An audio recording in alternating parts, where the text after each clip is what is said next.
Bom, gente, hoje eu estou com o privilégio aqui de conversar com o Sérgio Ferreira.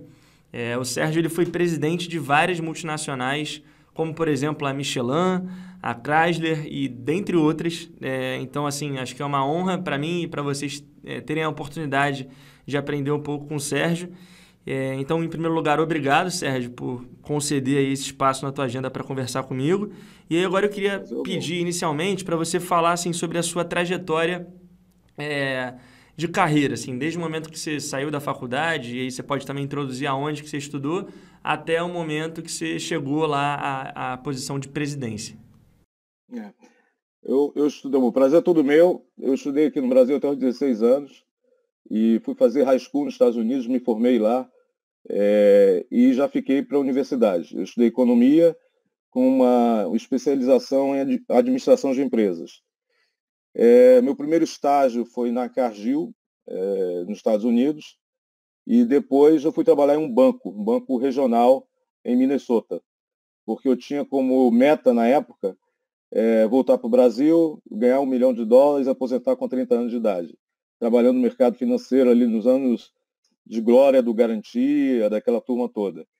E foi bem legal porque eu tive essa experiência em um banco, eu como estagiário, trainee, eu reportava o vice-presidente do banco e fazia análise de crédito. Então fazia crédito para pessoas físicas, mas para pessoa jurídica também, o que deu um conhecimento prático bem legal da parte de finanças das empresas, né?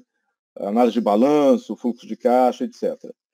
Me formei em 94, fui contratado por uma empresa alemã, uma empresa do setor automotivo, eles fabricavam correias, é, e passei um ano, era para fazer uma espécie de um programa de trainee, passando por diversas áreas, e tive a sorte de chegar nessa empresa juntamente com o filho do dono, que era a segunda geração da família e que viria a assumir a presidência anos depois. Então, eu acabei fazendo o programa junto com o filho do dono. Então, foi uma experiência sensacional, né? Eu visitava clientes, visitava fornecedores, tinha acesso às reuniões de diretoria. Quer dizer, foi quase que um MBA na prática que eu tive na Alemanha. E uma passagem interessante aí, que ao passar por várias áreas, né? Logística, produção, finanças, enfim, eu passei pela área comercial e eu tinha um preconceito muito grande com a área comercial. Eu tinha preconceito com vendedores de uma maneira geral, eu achava que os caras que não deram certo em nada iam para vendas, e eu tinha estudado tanto que eu não queria ir para vendas, e me descobri nessa área comercial. Eu entendi que era ali que os negócios eram feitos, né? O contato com o cliente, com o mercado. Se fosse fazer uma analogia com o futebol, era que ocorre o gol, né? Que acontece o gol. Então, eu fiquei um ano na Alemanha, voltei para o Brasil, trabalhei na Cargill, agrícola, durante 5 anos, tive uma trajetória bem rápida, trainee diretor comercial em 5 anos, cuja missão era vender commodities a um preço premium. Nós tínhamos a terceira participação de mercado, é um terceiro player, mas éramos os mais rentáveis, né? Então, foi uma experiência muito legal. E em 2001, eu aceitei uma proposta da Michelin aqui no Rio. Eu atuei em várias posições na área comercial, e naquele momento a ambição não era tanto crescer as vendas, mas crescer de uma maneira sustentável e com rentabilidade. E conseguimos fazer isso nesse espaço aí de 3, 4 anos. E aí eu fui expatriado para a Argentina como diretor de um business unit, né, de pneus de passeio e caminhonete, responsável por Argentina, Chile, Uruguai, Paraguai e Bolívia, com desafios bem diferentes, né? Na Argentina, reconquistar a credibilidade da empresa que tinha saído do país no momento da crise, e no Chile, que o mercado ainda é o mercado mais aberto da América Latina, competir com todos, sem barreira de entrada, sem barreira de importação, com os chineses, os coreanos, etc. E mais uma vez vender commodity com valor agregado, né? Vender commodity mais caro. Daí eu fui convidado a ser presidente da Michelin na Grécia, que foi, assim, culturalmente, pessoalmente, profissionalmente, uma experiência fantástica, porque fui o primeiro presidente não europeu na Grécia. Eu era muito novo na época ainda, eu tinha 34 anos. A Michelin tinha uma posição de dominância, tinha 30% de participação, mas não ganhava dinheiro. Então, foi a primeira vez na minha carreira que eu tive contato, por exemplo, com o governo, com políticos, com como meio empresarial, né, como o principal representante da empresa. E ao sair, a empresa estava já rentável, com seus 30% de participação de mercado. Então, eu assumi como o presidente da Case na América Latina em 2008. A missão era sair de 200 milhões de dólares para 1 bilhão de dólares em 5 anos, contratando gente, montei um time, abrindo concessionários, lançando novos produtos, me apoiando muito na Argentina, que fazia parte, né, que era um mercado importante na área agrícola, e conseguimos, em 3 anos, chegar a 800 milhões de dólares de faturamento. Foi quando eu fui convidado pelo CEO mundial do grupo, FCA, a assumir a presidência da Chrysler do Brasil. Naquele primeiro momento era para montar uma rede de concessionários para uma nova fábrica da Fiat, queria vender um veículo da marca Chrysler, e depois a coisa mudou. Eu tive uma passagem rápida pela Nissan como vice-presidente de marketing e vendas, retornei ao grupo Chrysler com o projeto da Jeep, que foi o lançamento da Jeep como produtora local. Foi a primeira vez que a Jeep lançou um veículo no mundo fora dos Estados Unidos. Foi o Compass aqui no Brasil. Então, eu participei desde o início da formação da rede. Nós abrimos um ponto de venda a cada 2 dias. Montamos uma equipe, enfim, foi um grande sucesso. Hoje, a maior participação da Jeep no mundo ainda é aqui no Brasil. E aí, para terminar, eu costumo sempre brincar, né, que eu tenho 5 filhos. O Diego, o Lucas, a Thaísa, o Renegade e o Compass, que foi a minha herança aí da minha época de executivo. E a partir daí eu comecei como consultor, palestrante e mentor. Legal demais. Agora a gente vai entrar em alguns detalhes mais específicos, mas eu queria, antes disso, fazer 2 perguntas em cima do que você falou. A primeira é que você relatou que lá no começo você tinha um preconceito com a área comercial e só descobriu de fato que era comercial quando você foi para a prática e viu como funcionava. E eu sinto que muitas pessoas, às vezes, também criam certos conceitos mentais. Olha, eu quero trabalhar com marketing ou eu quero trabalhar com finanças. Só que elas não se dão a oportunidade de conhecer, né, essas áreas todas. Você considera que é importante, então, para quem está começando a carreira, se experimentar em diversas áreas? Importantíssimo, importantíssimo. Eu acho que depois, como executivo, contratei muitos trainees. Eu fiz alguns processos de contratação e nos programas de trainee, nós sempre fazíamos isso. Era obrigatório que as pessoas circulassem. Engenheiro ia para a área de finanças, quem era contador ia para o comercial, e não raro, muitas pessoas mudavam assim já de cara de aspiração inicial para a primeira posição, porque existe muito preconceito sobre algumas áreas e nós somos obrigados, né, a decidir a carreira, principalmente, né, as pessoas da minha geração, muito cedo. Eu me formei com 21 anos de idade. Então, com 21 anos de idade, você não sabe exatamente o que quer fazer da vida ainda, né? Então, assim, o meu conselho seria experimentar e ter poucos preconceitos, ser muito aberto a várias áreas diferentes. E mesmo ao longo da vida profissional também, né? Isso nos Estados Unidos é muito comum. O cara começa em finanças, vai para o industrial, vai para o comercial, porque, na realidade, na medida que você cresce na carreira, que você sobe na pirâmide, as competências técnicas são cada vez menos importantes. Então, é evidente que se você tiver um bom domínio de finanças, vai te ajudar. Se você for um comercial nato, você vai ter talento. Engenheiro, a mesma coisa.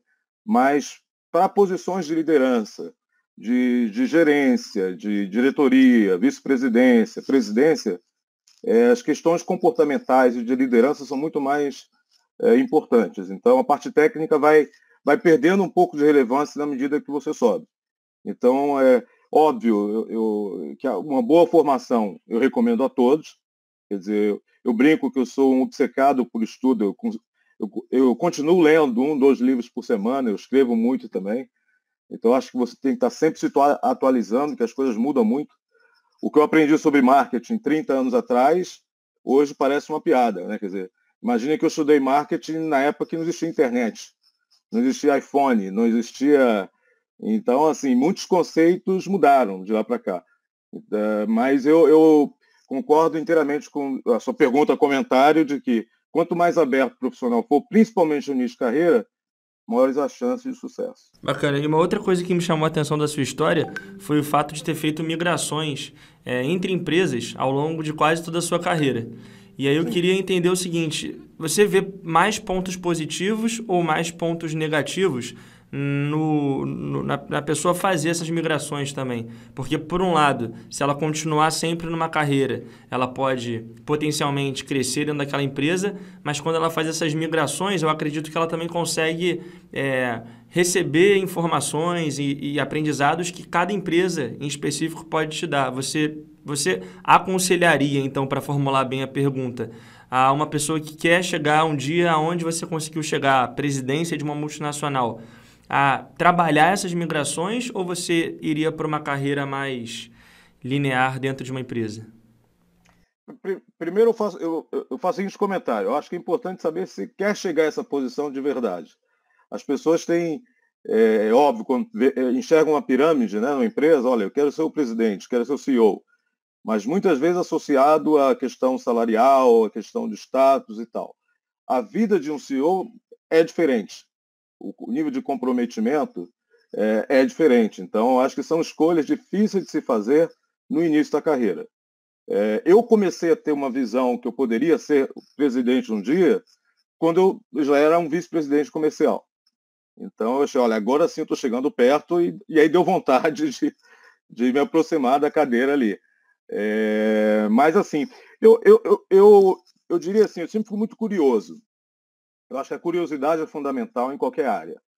Eu nunca quis ser um especialista em um segmento determinado. Até porque eu tenho uma visão que negócios são negócios. Então, assim, eu te diria que assim, eu brinco, né, que vender laranja e vender carro ou serviço é exatamente a mesma coisa. Em termos de fundamentos de negócios. Você vai ter sempre um cliente que você tem que atender uma necessidade, vai ter que antecipar uma necessidade, você vai ter que ter um diferencial competitivo, você vai ter concorrentes, você vai ter que comunicar com seus stakeholders. Quer dizer, os fundamentos dos negócios, quando você for destrinchar, são sempre os mesmos. O que varia é a forma. Então, eu acredito, e eu não desenhei a minha carreira assim de uma maneira muito consciente, foi acontecendo naturalmente porque eu fui sendo convidado, mas que essa riqueza de experiência em segmentos diferentes me ajudou muito. E eu te dou um exemplo, assim, eu não me considero uma pessoa super criativa. Eu sempre admirei isso, né? Eu trabalhei com pessoas assim, extremamente criativas, mas eu me tornei o rei do benchmark, né? Quer dizer, toda vez que eu vejo uma coisa boa, ou eu via como executivo e agora como consultor, eu não tinha a menor dó de copiar e executar melhor de quem tinha criado e de me cercar de gente muito criativa. Então, essa experiência em indústrias diferentes, quando eu saí, por exemplo, de laranja, de suco de laranja para Michelin, eu trouxe uma experiência de distribuição, de logística, que meus colegas da Michelin não tinham, porque eram indústrias diferentes. Movimentavam-se quantidades infinitamente maiores.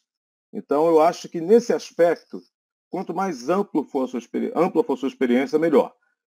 Sendo que algumas empresas te permitem, você tem várias unidades de negócios. Então, você pode estar no mesmo grupo e trabalhar em empresas diferentes do mesmo grupo.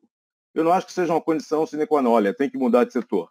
No meu caso específico, acho que ajudou muito, porque eu trabalhei em muitos setores em alguns países. Né? Então, você vai abrindo a cabeça. E vai abrindo a cabeça sempre pensando em como que eu posso ser mais eficaz, quem já fez isso melhor um dia, quem que é a referência do mercado.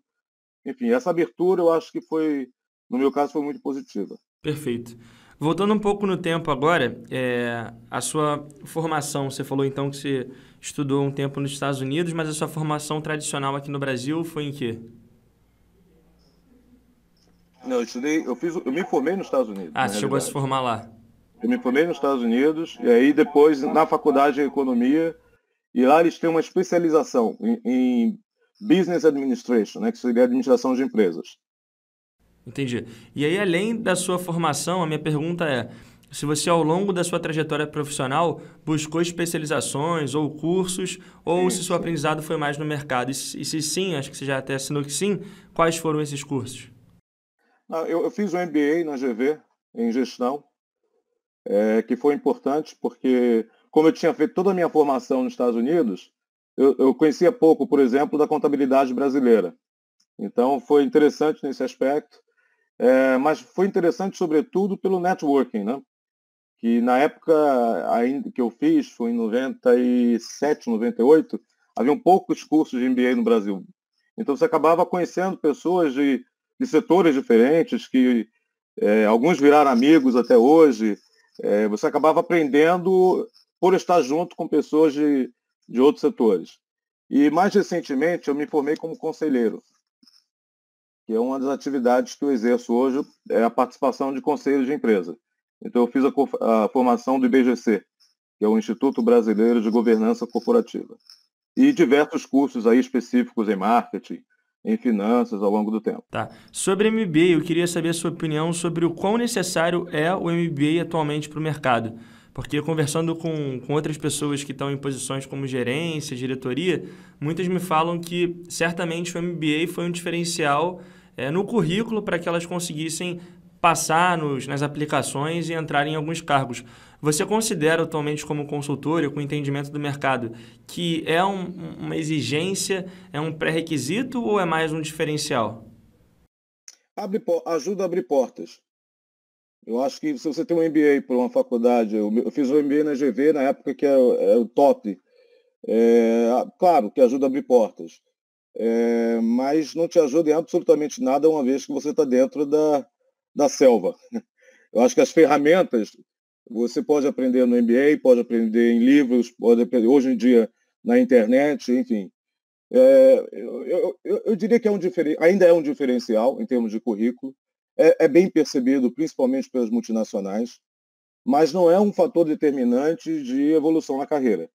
Eu trabalhei em empresas em que o presidente não tinha uma formação universitária, então assim, e multinacional. Então, o mundo real, é aquilo que eu falei um pouco antes, né? As competências técnicas são super importantes. E é claro, quando você faz um MBA em gestão, você está um passo à frente de quem não fez. Mas se você tem a experiência, a competência técnica, mas não tem a capacidade de lidar com pessoas, que é um dos grandes desafios, é montar times, o MBA vai fazer pouca diferença. Então, assim, para ser um líder, as competências comportamentais são muito mais relevantes. Tá, e ainda falando sobre essas competências, se você pudesse listar, por exemplo, 3 competências para a gente focar aqui em 3 coisas a se desenvolver. E aí eu digo 3 competências para uma pessoa que está assistindo essa entrevista agora, está no começo da carreira e quer almejar um cargo de gerência, diretoria ou presidência numa multinacional. Algo mais aberto e não tão técnico. O que você pensaria, assim, as 3 primeiras coisas que vêm à sua cabeça? A primeira dica eu já dei, é gente, né? É gostar de gente, gostar de montar times. Se você me perguntar um diferencial na minha carreira, eu montei muitos times vencedores. Diversos times, pessoas que me complementavam. Eu falei há pouco, eu descobri cedo que eu era uma pessoa pouco criativa. E isso nunca foi um problema ou um impedimento para eu crescer. Eu me cercava de gente muito criativa. Então, a equipe ideal é mais ou menos como um time de futebol. Você tem que ter o cara que é mais criativo, o cara que é mais metódico, mais disciplinado. Quanto mais diversidade, de verdade, você tiver, e um ambiente aberto a debates, melhor. Então, eu acho que a capacidade de atrair pessoas, a capacidade de motivar pessoas, de gerar empatia, seguramente para todas as posições, desde do supervisor ao presidente. Eu acredito muito que em negócios o que faz a diferença no final são os resultados. Não é à toa que o nome da minha consultoria é Sérgio Ferreira Resultados. Eu vi muita gente boa ficar pelo caminho porque se deixava levar por coisas menores, seja pela política do mundo corporativo, seja em focar no lado vazio do copo. E a gente nunca pode perder de mente que as empresas são negócios que precisam gerar resultados para todos os stakeholders, para a comunidade, para os acionistas, para os próprios empregados, etc. Então, a capacidade de gerar resultados consistentemente, e aí tem várias formas de você fazer isso, é um outro diferencial.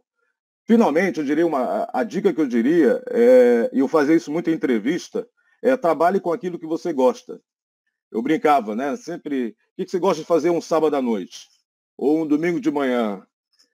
Então, você trocaria o seu trabalho pelo que você faz no sábado à noite? Aí você via reações assim das pessoas, mas não, é melhor o sábado à noite curtir do que fazer meu trabalho. Aí eu percebi, não está talhado porque eu preciso. Eu, assim, até hoje, sábado à noite, eu tenho prazer em estar lendo um balanço. Eu gosto de negócios, descobrir quais são os pontos de melhoria, enfim. Então, acho que a dica aqui é fazer aquilo que você faz com prazer, porque você passa 8 horas por dia, 10 horas por dia, e o tempo passa rápido. Legal. E quando E a você fala para evolução trabalhar, é natural. quando você fala para trabalhar com o que gosta, acho que assim, só para deixar claro, trabalhar com o que gosta é muito mais do que necessariamente gostar do produto que você está vendendo ali, né? Porque, por Sem exemplo, dúvida. é muito mais no ofício, na gestão, na execução, do que muitas vezes na identificação com o produto em si. Vou te confidencializar uma coisa aqui. A minha esposa conhece mais de carro do que eu. Ela gosta mais de carro do que eu. Eu fui presidente de montadora, você imagina. Então, assim, nem eu era apaixonado por laranja, nem por pneu. Hoje eu dou consultoria a um grupo de automóveis, a uma rede de lojas de roupa masculina, varejo, e a uma empresa de arquitetura. Quer dizer, segmentos completamente diferentes, né? Mas, como eu falei antes, eu acredito muito que os fundamentos de negócio são os mesmos. Então, assim, eu acho que é gostar do que você faz. Se você gosta de marketing, trabalhe com marketing. E não necessariamente ser o CEO seja a melhor coisa, porque você vai se afastar do marketing. Se você gosta de finanças, faça isso, enfim. Beleza. A próxima pergunta, Sérgio, é a seguinte. Se você pudesse dar uma dica, que eu chamo de dica não convencional, que não é aquilo de seja persistente ou trabalhe duro, alguma coisa que você poderia dizer para uma pessoa que está começando a carreira dela agora e quer chegar exatamente aonde você, nesse caso você mesmo chegou, que foi a presidência de uma multinacional. Qual seria essa única dica, e eu peço uma para ficar guardada na cabeça da pessoa, que você passaria agora para ela? Tenha coragem de ir contra a multidão. Acredite em você, acredite no que você faz. E tem aquele ditado antigo, mas que funciona muito, que a unanimidade é burra. E muitas vezes é verdade. Às vezes a gente duvida um pouco da nossa própria capacidade e acaba seguindo um pouco aí a manada.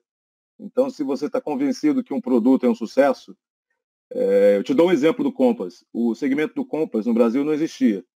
Tinham 2 players. E a nossa proposta era vender 5 vezes mais do que o líder de mercado. E ninguém acreditava nisso. Ninguém acreditava. Assim, as previsões eram de um fracasso total. E hoje, felizmente, esse grande sucesso. Então, eu acho que ter coragem de... e ter coragem não é ser irresponsável, não é ser imprudente.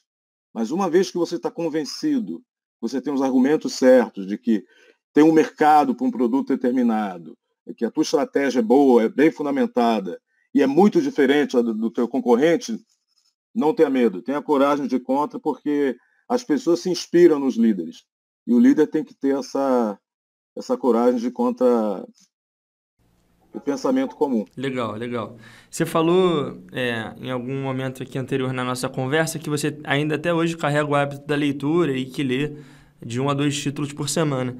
E o que eu te pergunto é o seguinte, você deve ter lido muitos livros, quais são os 3 livros que você recomendaria? Eu sei que é muito difícil fechar em 3, mas sendo mais específico para ajudar, 3 livros que você recomendaria para alguém que está no começo da carreira ou que quer acelerar a carreira, assim. Então, para esse público mais específico. Se você não conseguir falar 3, quiser falar 4 ou 5, tudo bem. Mas aí eu te peço o título e talvez a principal ideia ali, a big idea do livro.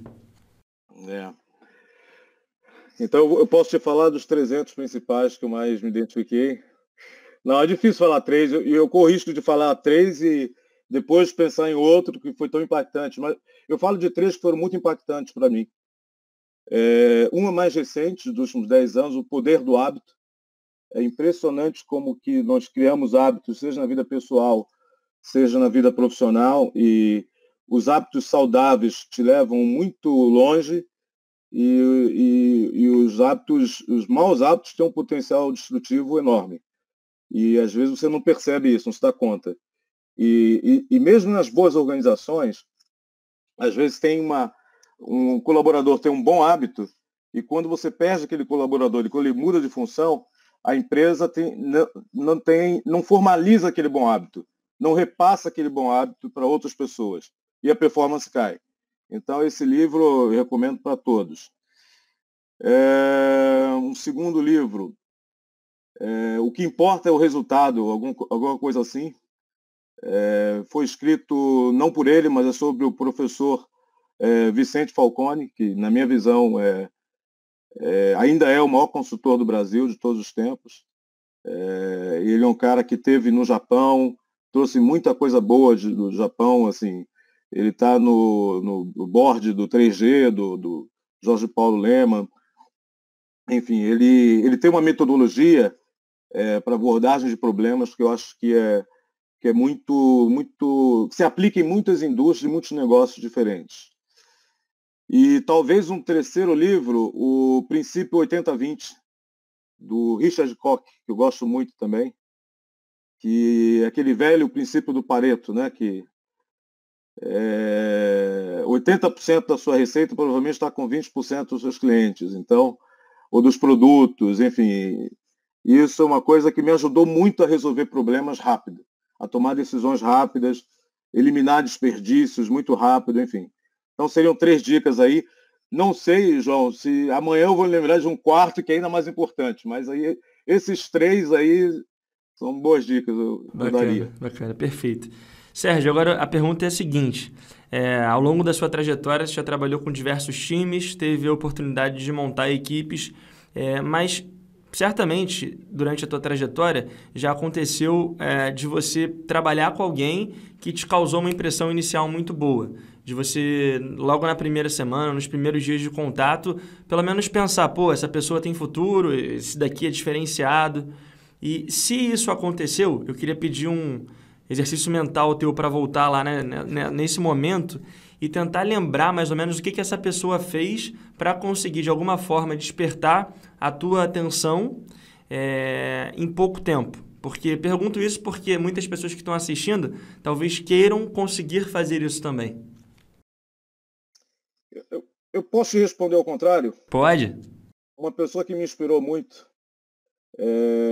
porque acabou reproduzindo. Hoje eu sou mentor de executivos também. E eu tive um chefe que foi o presidente da Fiat, que foi o meu mentor. E eu vi a capacidade dele de agregar as pessoas em torno de um objetivo, de uma maneira muito natural. Então, aquela coisa que as pessoas corriam por ele. E então isso me marcou muito. E quando eu via essa capacidade, aí sim, respondendo a sua pergunta, nas pessoas, essa capacidade de agregar, de ser mediador em alguns momentos, de ser provocador em outras, era uma competência que eu sempre buscava. Nas empresas que eu passei, sempre me foi dito o seguinte: olha, se você quer crescer, você tem que fazer 2 coisas. Primeiro, entregar resultado. Segundo, formar os sucessores. Então, eu tinha sempre isso em mente. Eu estava sempre na equipe olhando quem que poderia ficar no meu lugar, porque eu tinha ambições de crescimento. Então, eu acho que posso lembrar de algumas pessoas, aí não seria uma única pessoa, não, talvez uma pessoa da minha equipe. Se você olhar no LinkedIn, a atual presidente da Michelin na Argentina, Eliana Banchik, ela foi minha diretora de marketing em 2005 a 2007. Ela tinha essa capacidade. Ela era uma gerente, mas conseguia unir as pessoas em torno de um objetivo comum. No caso dela, ela era uma ferrenha defensora da marca. E não é à toa que hoje é a primeira mulher presidente da Michelin na Argentina. Então, talvez, para responder sobre uma pessoa da minha equipe, eu respondi sobre quem me inspirou e sobre uma pessoa que ambos tinham essa capacidade de agregar. Agregar não apenas no sentido de ter um bom ambiente, mas agregar as pessoas em torno de objetivos comuns. Bacana. Ao longo da sua trajetória, acredito que você teve muito contato com diretores, gerentes, até porque por muitos anos você ocupou cargos altíssimos, mas pensando agora num pessoal que ocupa posições ainda um pouco mais abaixo, como estágio, trainee, analista, e querem galgar para essas posições mais gerenciais ou diretoria. Você consegue identificar assim, algumas competências ou algumas coisas que essas pessoas têm que ter para conseguirem chegar e impressionar e subir de nível na empresa? Assim, a primeira coisa, disparado, na frente de todas as outras, entregar resultados. Não de qualquer maneira, mas a entrega consistente de resultados faz diferença. Você não precisa ser um showman, não precisa chamar atenção, porque as empresas são carentes de talentos. Isso aqui parece que é um clichê, mas eu vivi isso durante uma boa parte da minha carreira, que eu tinha, assim, em alguns momentos eu contratava gente boa sem ter uma posição para ela. Eu inventava uma posição. Quando eu tinha uma pessoa que me era recomendada, talentosa. Primeiro, porque gente boa atrai gente boa. Segundo, que gente boa traz ideias novas, você cria posições novas, etc. Mas a competência, respondendo a tua pergunta, eu diria que é entregar resultados de uma maneira consistente. Se você me permitir, eu coloco uma segunda, desde sempre trabalhar bem em equipe, porque é um indício se a pessoa vai ou não ser um bom líder um dia. As empresas costumam classificar as pessoas em dois grandes grupos, né? Potenciais líderes ou especialistas. As pessoas que não criam um bom networking, não se relacionam bem com todos os níveis ou com muitos níveis, dificilmente serão bons líderes no futuro. Então, talvez duas dicas iniciais, mesmo para quem é um estagiário, para quem é um trainee, é tentar enxergar o lado cheio do copo, né? Eu falo uma coisa, João, se permitir abrir um parêntese aqui. À vontade. Assim, se você olha na história econômica, eu sou economista, né, então eu gosto da história econômica.